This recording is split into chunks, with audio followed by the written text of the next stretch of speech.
Good afternoon, class. My name is Joshua Dice. I'd like to give you guys a quick quote as the introduction. So, John C. Maxwell said that true leadership must be for the benefit of the followers, not to enrich the leaders.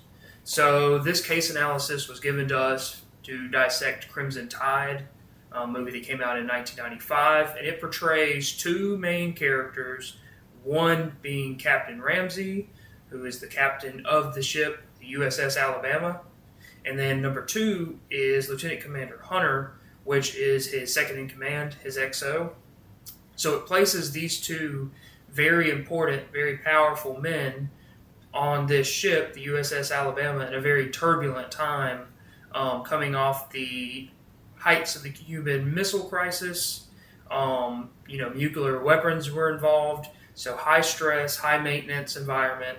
It really showed how two individuals in a very similar position chose to use their leadership attributes in two different ways, especially in the way that they corresponded with their subordinates. Really told the picture of two different leadership styles. So the first analysis point that we're going to go over is the type of power. Now, I'm the first one to think that Captain Ramsey utilized both legitimate and coercive power. Lieutenant Commander Hunter also had legitimate power, that power coming straight from the Navy as the commander of the USS Alabama and the second in command. Both of those people were put into that position of power by the Navy, so they had legitimate power over their subordinates as the chain of command went from those two down to everybody else on the ship. Now, the coercive power for Captain Ramsey was this man had 25 years of experience on boats. He had commanded many different ships. I think some of the men feared him. He's a very strong, very outgoing leader. And I think his bravado kind of got in some of the subordinates' head. In turn, really, they utilized a very restricted followership. They were very much orders and execute no matter what he had to say. And the movie shows that. The next thing we have is the transformational leadership and the transactional leadership. So, Captain Ramsey is a great example of a transactional leadership. It is quid pro quo, it is maintain the status quo, and for the Navy, you're taking in those orders, you're going by Navy regulation, and that's everything. That is quid pro quo, maintain the status, him at the top, everybody else underneath just following orders. Whereas Lieutenant Commander Hunter had a little bit, he couldn't do much as far as a transformational leader. You still get a mission, you still have orders, you still have Navy regulations, but what Lieutenant Commander Hunter did was he took time to be more of a servant leader. In multiple instances, he took time between the fight in the mess hall, between the fire, which we'll talk about a little bit later. He showed some servant leadership. And that's the kind of leadership that moving forward, as people grow into their careers, they might look back to and say, hey, in that moment, I needed someone to be there for me as a leader, and they were there. So that's definitely a positive aspect for Lieutenant Commander Hunter in the transformational leadership, which consists of the 4 I's: individual consideration, you have inspiring motivation, you have idealized influence, and you have intellectual stimulation. Now, I will make note that on the transformational leadership, that inspiring motivation, Captain Ramsey was very motivating, especially at the beginning of the movie. I will give him that. He motivated his sailors before they ever stepped foot on the USS Alabama in the pouring rain underneath the bleachers. So that is worth noting. So the last thing is your situational leadership attributes. Big thing with that is, especially with the fire scene going into the missile drill, Lieutenant Commander Hunter had the situational awareness and leadership to take action to help prevent further loss of life. We know that one sailor ended up dying, but he had, he saved potential damage to the ship that would have been critical, endangering more sailors. He went out of his way as a leader to take care of that situation, which needed his immediate response.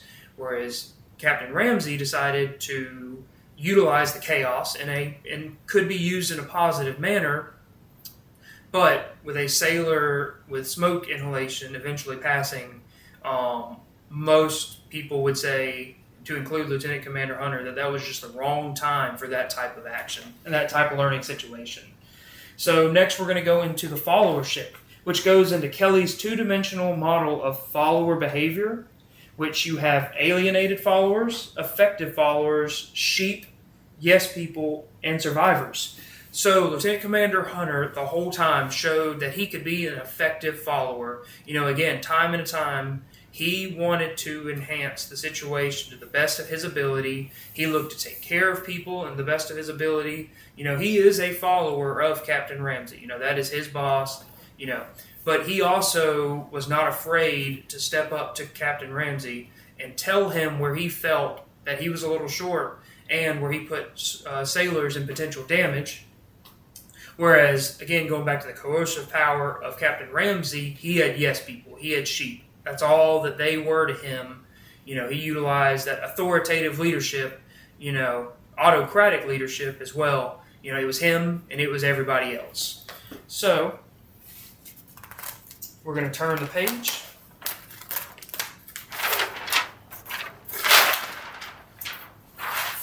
All right, and the one thing I wanted to note on the group and team development, we only saw the performing and adjourning stages. So there is some aspects that we didn't get to see. We didn't get to see the train up. So that is important to note.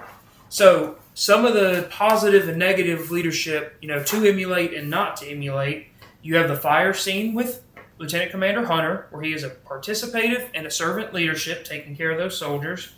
Motivated the sailors. Again, I think Captain Ramsey, even at autocratic leadership, that was good. He had his soldiers back. He was motivating them. That is good going into a difficult situation. Then you have diffusing the fight, which is Lieutenant Commander Hunter, servant leadership, and conflict management. Conflict management, huge in a very tense situation. On numerous occasions, he showed where he could diffuse conflict. And then the one negative I had to point out was the unlawful orders by Captain Ramsey. In no situation does that ever should be utilized. And then the third thing that was asked, I want to just bring up again the fire scene from Lieutenant Commander Hunter. And I just wanted to say that Lieutenant Commander Hunter showed effective leadership and followership traits through critical thinking and timely action. He expressed great concern for his fellow sailors involved, and he understood the risk presented to the ship.